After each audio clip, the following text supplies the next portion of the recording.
flex some fun muscles in this segment where we tell people to calm down. I actually, in our pre-production, know it's called this segment, You Need to Calm Down. So I was feeling extra Swifty while outlining this. Be it too loud. Okay. The universe of Formula One decided to just have a complete meltdown about a bunch of social media metrics that a company put out last week. And essentially, it was the world is ending and Red Bull dominance is killing the sport and everything that Drive to Survive built for the sport is tumbling down and yada, yada, yada. It was basically the most apocalyptic clickbait thing across my entire timeline. Context here, we both work in marketing, where polling numbers like this for companies is something that we actually do. And I'll just tell everyone up front that the takeaway I would have presented and taken from this data is nothing like what actually got aggregated. So I went to the source to get the original report. There's this company called BuzzData that I did some preliminary research into. They're a pretty small company. Crunchbase lists their size between 11 and 50 employees. They're a private company that seems to be like a data company where they help companies with research, data collection, trends, and then there seems to be some actionable strategy off of it, but I have to admit that I was a little confused by their website. They were founded in 2012, so they're not a new company. They're putting out a 3-part series on taking social media data and drawing conclusions about F1. And they posted the first of this series. So again, small company, not a lot of following, and they posted it on their LinkedIn. There's this white paper about did Formula One plateau is kind of what they're trying to figure out with their data. Then this was taken and aggregated by a bunch of news sites that didn't draw the right conclusions, in my opinion. Yeah, people just I think when you don't have to be looking at social stats in your day job, it's very easy to look at numbers, or you see oh my god, there's such a different decrease in the number of new followers, and it's so totally not the same, and it's okay, but also, did you go from a zillion followers to 0 followers? Who is commenting? What? There's so many other things to be looking at, and not just you're gaining in followers to determine the entire health and success of this entire franchise. Right. What is the value? I always call metrics, the ones we're about to look at, as vanity metrics, because they exist. They're counting metrics, maybe, is another way to put it. But, what do they mean for you as a company? So, what does a new follower mean to Formula One in its growth? And then you need to make sure you're comparing that to good comparables and extrapolating that out. F1 has made it very clear that how they measure success, whether this is right or wrong, is with at-track attendance and revenue generated by attending Grand Prix. Not even viewership is something that F1 seems to really super care about for the value of their sport. So,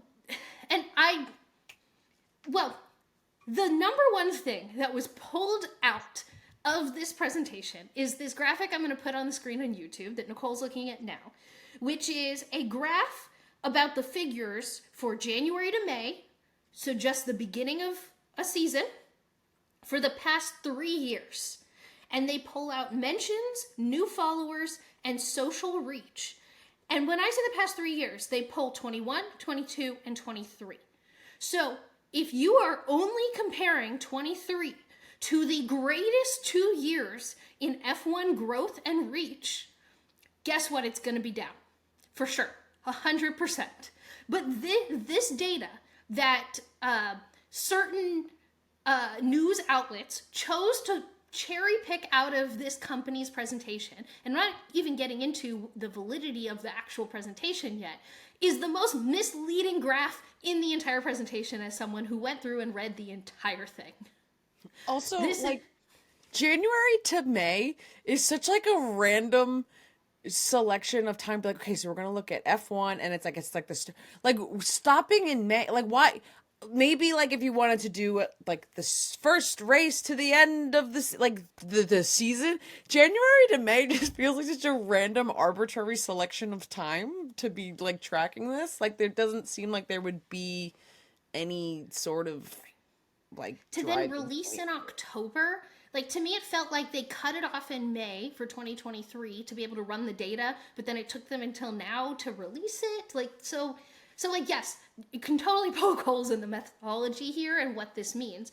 I find it interesting that in going through the entire presentation, I didn't get the takeaway that this company believes that F1 Super has plateaued. Like, if anything, and I think people take plateau as a really negative word. I think their takeaway seemed to be more along the lines of, okay, yeah, this year wasn't astronomically great, but it's not bad. And I'm going to show you some other slides and data from the presentation that like gives better context to this screenshot here that I pulled out of an F1 news article. But this is the conclusion graph that they made. So the white line corresponds to the left part of the graph, and that is the number of F1 mentions on social media. And then the bar chart, which corresponds to the right of the graph, is the driver margin that they won the championship by at the end of the season. And they estimated how much Max was going to win by based on how the season was going. I don't even think that's enough, but it doesn't actually matter. And you'll see that like F1 mentions from 2016, which was the Rosberg Hamilton year, did take a dip between 2018, which you would call one of Lewis Hamilton's more dominant seasons, but then it did start to steadily increase to 2019 and 2020. Then, of course, there's 21 and 22 with the huge spike. And if you see the dip in F1 mentions that everyone is talking about, it is still so much higher than anything that happened before. There's nothing that has shown that this has gone back to a pre-Abu Dhabi level of interest. And I would actually, on this graph, show you that the interest we have right now is, over the course of the 21 season, not that much lower. Mm-hmm. We're talking about a couple million. It's really not that big of a deal. So, did it go down? Yes. Is that actually a bad thing? I don't know. And I'm going to, before I throw it to you, Nicole, for reactions, and then we can talk through some other data that I personally pulled to give some more context to this. I want to throw in the caveat here is that I didn't love the clarity and methodology on this data. This is not something, the only reason I am pulling up this data and showing this to everyone and talking through this is because everyone's talking about it and I need to poke holes through it. I wouldn't personally trust these numbers. For starters, it doesn't seem like they took into account non-English speaking mentions of F1. And while we like to look, because we're from the United States and that's our viewpoint, I think it's common to look at it through that lens.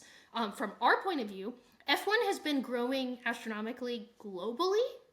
And if you're not taking in things like Italian, which I'll show you some Italy numbers in a second, like that really matters. Like, this is a global sport. There also were some graphs in here that were messed up, which to me shows a attention to detail that doesn't make me feel super confident believing all this data.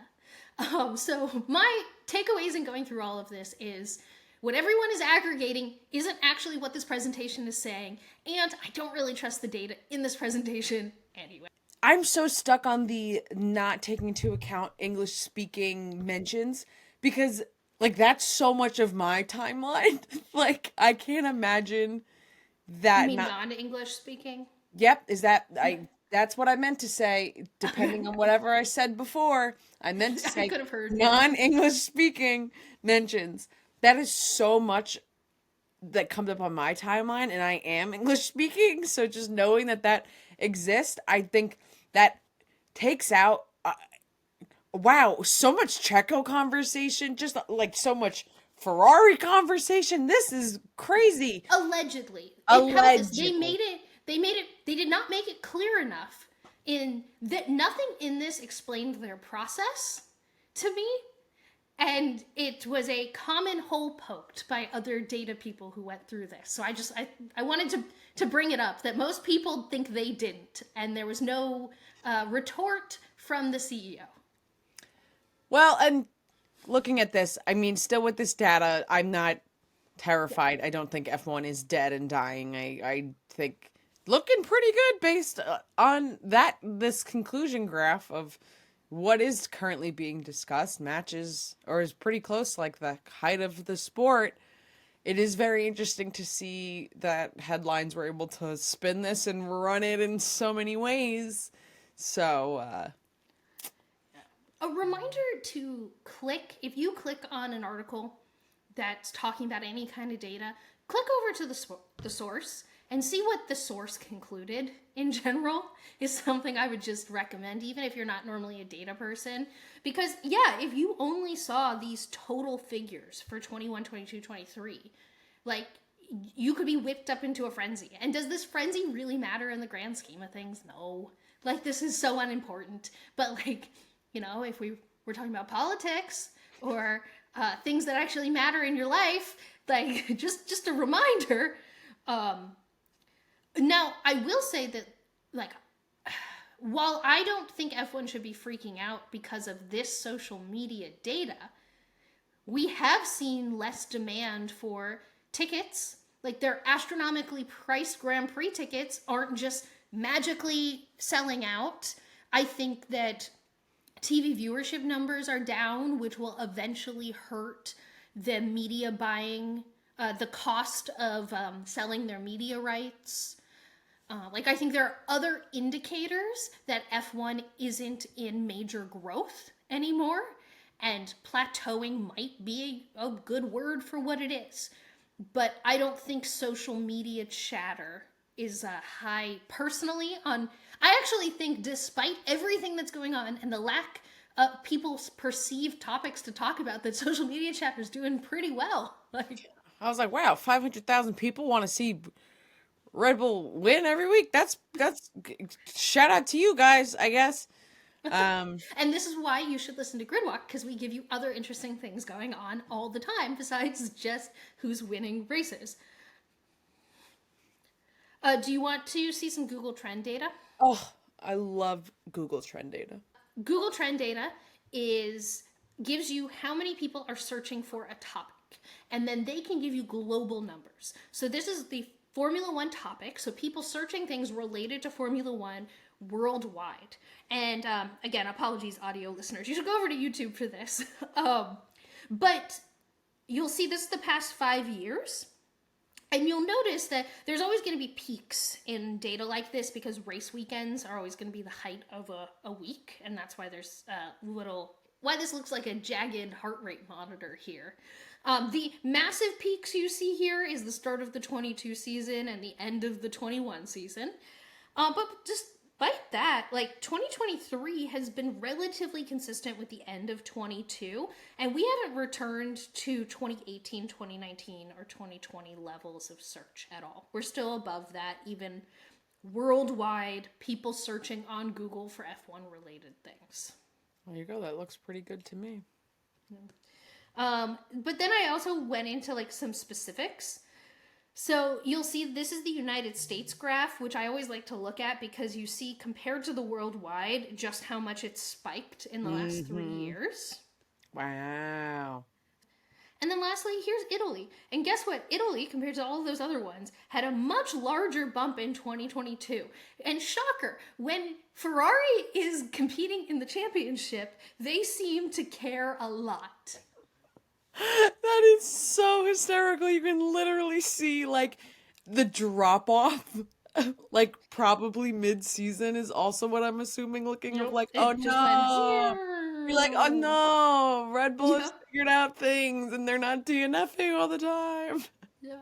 And then you can see with them like an overall interest increase similar to the US. But they have a much bigger 2019 for a similar reason because Seb was competitive at the beginning of the season. So it's not as big of a 2022 spike because general interest was up. But yeah, you also notice that Ferrari cared a lot less about Abu Dhabi compared to like worldwide. And I say Ferrari, but just Italy. Italy was like, Italy was just sad about the That's state. who I just assume all of Italy is. That's just the Ferrari. boot is Tifosi. Yeah, like Ferrari was just sad about the state of their 2021 car and just was like, "You guys go fight over there. Yeah, I'm you guys go tired." Google this. I'm not gonna Google to see No. more madness. Yep. So, there are. I guess I love looking at this in my own time. There's other things that people can look at to see just general interest in F1. Don't get too sucked into vanity metrics on social media. You're gonna go crazy. Hi, video YouTube hopefully subscriber. Thank you for What's chaos? Thank you for listening to this highlight from episode 37 of Gridwalk. Don't forget to like and subscribe. You're so much cooler if you subscribe for a bunch more of F1 videos. And if you watch this whole thing, I promise you the whole episode is very much the same, if not more fun. And you could watch the whole thing right now. You can click right here. Ready? Click, click, click. Oh, it's this way. Click, click, click, click, click.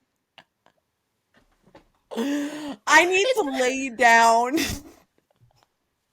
I've pointed this way for 37 weeks. What? Goodbye. Thanks for listening.